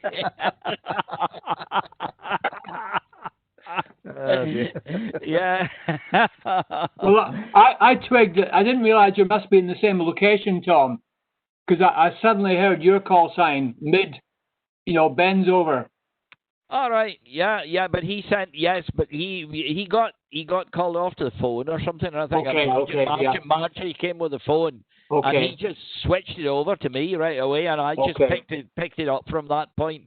But there was a pause actually. And the other problem was, in fact, I forgot. In fact, I was sending at slow speed, and then I thought I'll have to go a bit faster, or you'll nod off. So we had to speed up a bit. Speed was fine for me. Okay, right. Interestingly, Chris, propagation-wise, normally I can copy you fine, Chris. The last 2 days, you're way down in the noise for me. And yet Tom is absolutely blasting in plus 30 dB a little bit, Yeah. So it's obviously a bit of something going on in the heavens over us. Yeah, it's strange, isn't it? Because otherwise we could have a QSO every day, but the conditions are so bad. It doesn't work. I told you, Tom, didn't I? And it was awful. Well, tonight it was quite funny because I sent your call sign at the end. I think you'd left actually, but I sent your call. You'd finished and gone away, but I thought I might have a QSO with you because basically, right at the end when Bernard finished, you'd said it would be nice actually. In fact, if I could get a contact with Tom. And so I waited until he'd finished, and then I sent you a call sign, but he didn't come back. So doesn't happen with FT8. Yeah. Look at him shaking his head there. I don't think so. That's my dead body. But the other day, I've changed me 6 meter to 40 meter area. I had a vertical. Right. Yeah. I've now got an asymmetrical V in the garage. Right. I put it up. It's 40 feet high. I put it up, came upstairs, put on 7 meters, and all of a sudden my screen lit up. So I put out a CQ call. Yes. I got a pile up. I got 4 countries. Well, there you go. Right. Yes. Yeah. First class, yeah. He got 4 countries. He couldn't understand any one of them. That's right, yeah. Couldn't. At least Mike wasn't on. That's the main thing. That's the main thing. Yeah. I could stick at 24 words per minute because he's quite. But the thing about Morse is everyone's quite forgiving. If you put a call out at 18 minutes, they'll come back to you at 18 words. Yeah. Per minute. But when I'm at 30, they'll come back to you at 30. So it's just they do balance it out, and most people are quite forgiving and will quite happily have a QSO with you. I did have an American station yesterday as well in Oregon. That was quite nice. Yes. Mm-hmm. And they will adapt to your speed. He was going like the clappers, and I just went in at 24, and he immediately slowed down to 24, and we had a nice conversation. But most people will. Yes. You know. Yeah. But I am getting further. Now I've got 50 watts. It does make a bit of difference. Makes a heck of a difference, doesn't it? A bit more power, actually. It just makes all the difference. And as I say, in fact, I'm quite lucky because I've got the facility to do 200 watts for my set. And, you know, it makes all the difference. I could go up to 400 watts because I've got a linear in the garage, but it's too much trouble actually to bring it in and stuff like that, you know. It means it's too heavy, Chris. Well, and it also doesn't belong to me. It belongs to Dave. Oh, blimey. Don't let him see you using that, Tom. No. He'll start charging rental for it. He was trying to sell it to me. Evan, could I ask you if I may? I've often heard you keying very fast. I mean, how long have you been doing Morse for, Evan? Bit over 10 years. Yeah. Yeah, but I don't actually, Chris. If you can key something up, this is what I use. I don't do it by ear. I just use a spectrum analyzer on my phone. Yeah. Did you want to key something up, Chris? Send something. Can you still hear? I haven't. That's it. Yeah, do something.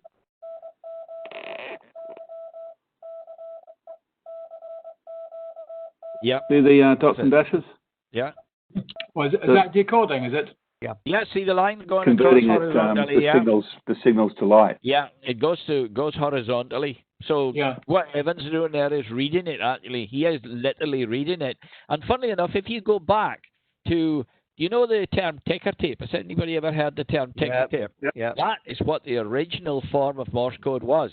The guys who actually sat on the railways back in the days of bloody John Wayne and the not the Clancy brothers, what were they called? The Deadwood people, they actually turned a wheel and they had a magnet and a bloody black pencil that marked the paper.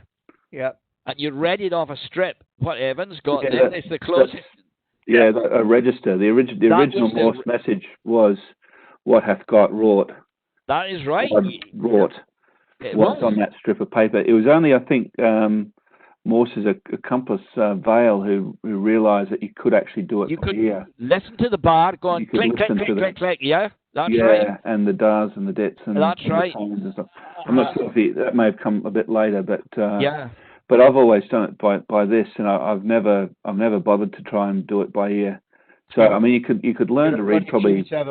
But it's not decoding it. You have to know the code. You've got to know it. I mean, you're still decoding it. You're just not decoding it by ear so much as by eye. Yeah. The thing is, it's so much easier if it's done on this on the analyzer to split up the words and the characters. Yes. And you can learn probably to read it at about 40 words a minute in a couple of weeks. Yeah, that's right. Yeah. It takes a bit of practice to sort of get the fainter stuff, but it is so much, when you see it, it's so much easier to break things up. That's right. And so I just haven't bothered doing it by ear. I mean, I sometimes just turn the volume down and listen to what's coming through the sound cards. You mentioned that the part of your brain that controls your eyes work through is much bigger than the part of your brain that your ears work. Certainly for me. Yeah. Oh, not with everyone. I tell you the other good thing actually about being able to read it and also to listen to it, so is that sometimes, in fact, you know how your sets, they've got AGC in them. Yeah. Well, that AGC, sometimes when there's a lot of QSB, the actual signal is going up and down the whole time like this. And in actual fact... Yeah, it's being pumped. The human ear actually will pick up, and very often a lot of decoders, will miss the first character. They'll miss the first tone of the first character because the machine is actually trying to catch. You know, it's still adjusting itself. The set, in other words, is still adjusting itself. So you've got to set the AGC to fast response. Yeah. And basically, you'll miss the first character. So instead of getting a G, you'll get an N. Yeah. Da da dit. You'll get da dit. In fact, I think the default settings for most rigs, when you select CWs, the AGC is set to fast. That's correct. Yes. Yes. I'd be surprised if it doesn't, and sort of medium, I think, for FSB and that. So that's right. The other thing, I mean, that I think people should. I guess it doesn't matter so much. I think it matters if you use a lot of power. Is the rise and fall times for the on the transmit, because some people just have it really fast. So you. I mean, if you want to send 60 words a minute or something silly, you have the real chart where the peak goes up really quick. But the faster it goes up, the more chance you're producing sidebands, spreading the signal. Yes, that's right. And so this is a problem with, well, dare I say it, FT8.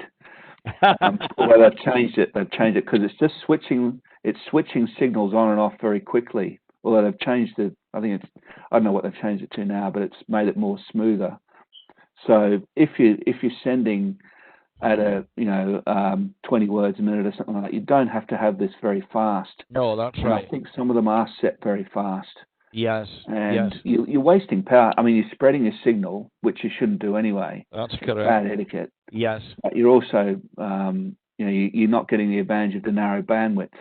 You're sending stuff over 100 hertz over 50. Correct. That's right. You're just wasting power. Yes. Incidentally, that's another thing, actually. Bernard's gone now. In fact, I'd like you to try that experiment, David and Chris. Actually, if you use that, if you use Jodrell Bank, try going off frequency a little bit and see if you get an improved signal. Because I certainly get an improved signal. And I know that I work on the principle. Basically, if you take two measurements with two machines and they both read the same thing, the chances are they're both about right. The chances that they're both off is highly unlikely. Well, the same level. Yeah. Correct. That is right. Yes, that's right. It's like if you're taking your own blood pressure at home, if you've got two pieces of equipment, if the one tells you that you're 150 over 70 and the other one tells you you're 250 over 70, one of them is wrong. So you need to go to your doctor and get checked. It'll be the former one for me in my case. Yeah. I think. Yeah, I know what you mean. But basically, so two instruments given the same reading, the readings are likely to be believable. So if I set my set on 3564 and you guys have got yours on 3564, you can always tweak the RIT on your set either way to see if you actually get the S meter to move a little bit more up because you're getting it better signal. And of course, the other thing that comes into that in the set is the filter. If you actually have the filter set too narrowly, you can actually you'll miss it. Miss the bloody best part of the signal. That's right. So there is an optimum point actually at what you can't really reduce the filter width anymore. Like the set I've got will go down to about 50 hertz, but it's a dangerous place to put the thing because you're quite likely to miss anything that's close by. And so there's obviously some problem between Jodrell Bank and our sets. And I suspect actually it's because the receive system on the SDR is working to a slightly different principle. It's this question about, what exactly is the frequency you're receiving anyway. What you hear is 700 hertz or 800 hertz, depending on where you tune, but you're not dead on the frequency. Now, the set allows for that because we all default on CW onto upper sideband. If you read all the books, it always says you default onto upper sideband. But try pressing the lower sideband when you're actually doing Morse and see what happens. That's a good experiment. Shift the frequency. It's basically you. Funnily enough, depending on what kind of filter you've got in, you may or may not improve your signal. Yep. By just pressing on mine. A lot of them do actually, Tom. They actually, if you go from USB or LSB to CW, it shifts the frequency. It does. It does actually. And in fact, it moves that. It moves in other words, the actual oscillator inside the set is moved slightly off the carrier frequency to give the tone. Yeah. And that's got to coincide with your filter. If it doesn't coincide with the filter, you get a slightly inferior audio. Just a little point. I don't know if it's just to do with CW. I don't know if you've ever seen the video of the American Railroad telegraphist against the guys sending a text message. Have you seen that? Basically, they're both given the same text to send, and they're going to send it between each other.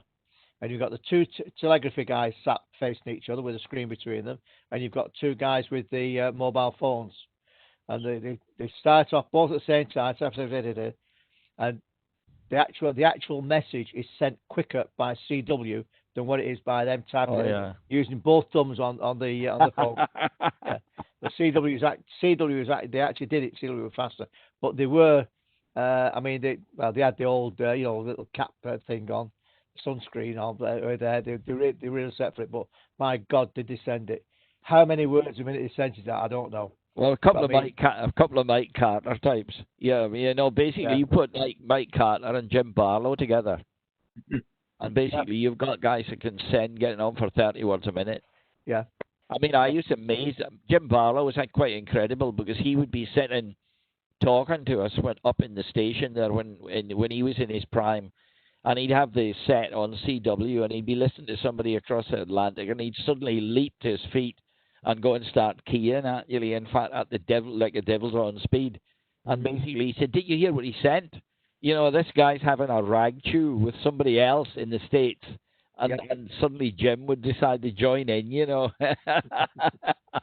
And he was amazing that way. He could actually speak to you and actually listen to Morse at the same time and be able to decode both systems. Speech. And that was what Jim Barlow could do.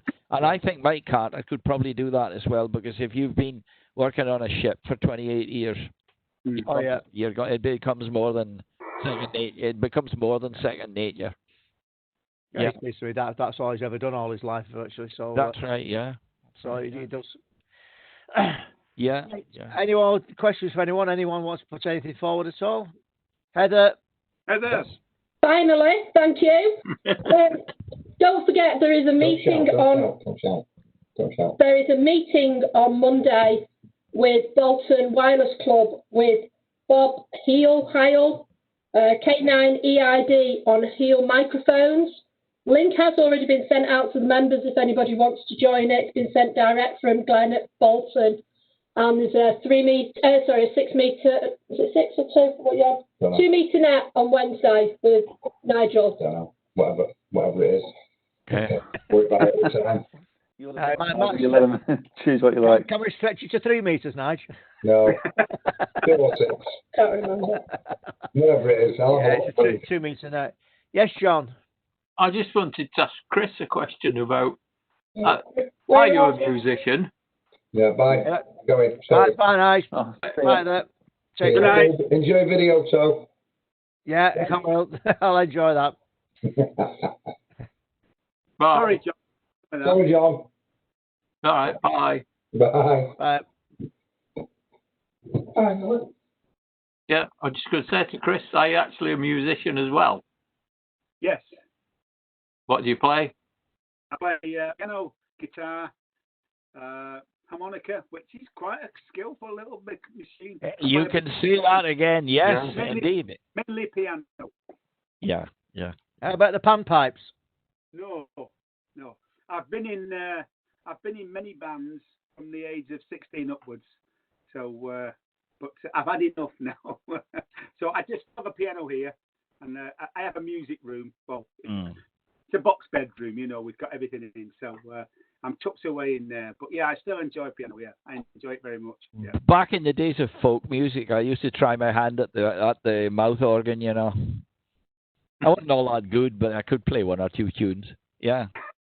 There's quite even a little one with 10 holes with diatonic. Yeah, that's right. You've got to learn overblow and things like that. That's right. Yes. How to bend notes, and it's quite a skill in a little. It is indeed. Yes, that's right. You sucked instead of blowing.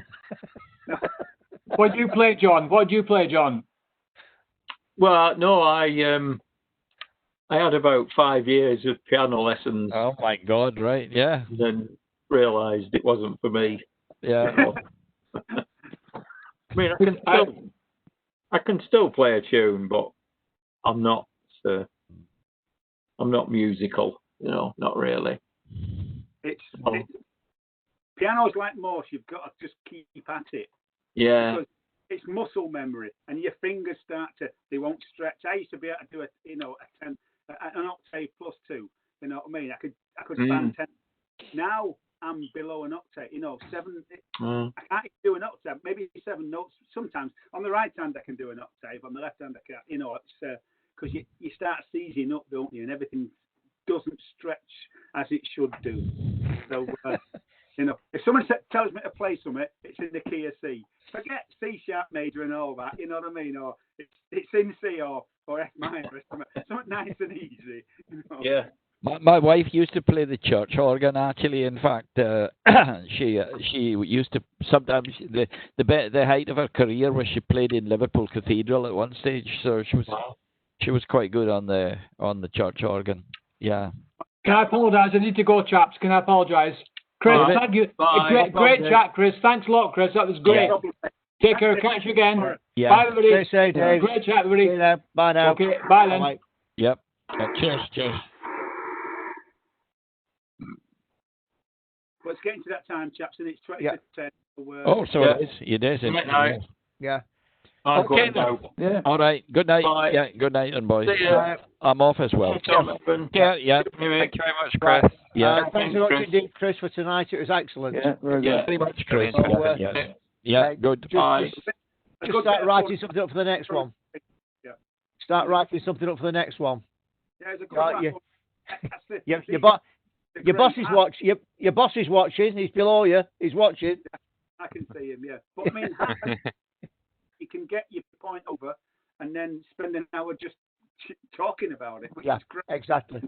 Exactly. Yeah, that's great. Cheers, then. I'm going to close the presentation down and say good night to everyone. Stay safe and well. Don't forget, we've got another presentation coming up in the 5th of October with Carsten on meteor scatter. All right, I'll be listen out for G8 SRS 100 this weekend. All right. On Saturday, Sunday between 10 and 4. Keith, Chris, and Brian will be on, and I believe Tony Blackburn's coming across from Leeds to operate as well. We are limited to 6 in the JB room. So if anyone else turns up other than those that are booked in, we will have to ask you to wait. Just keep Tony Blackburn outside. Yeah.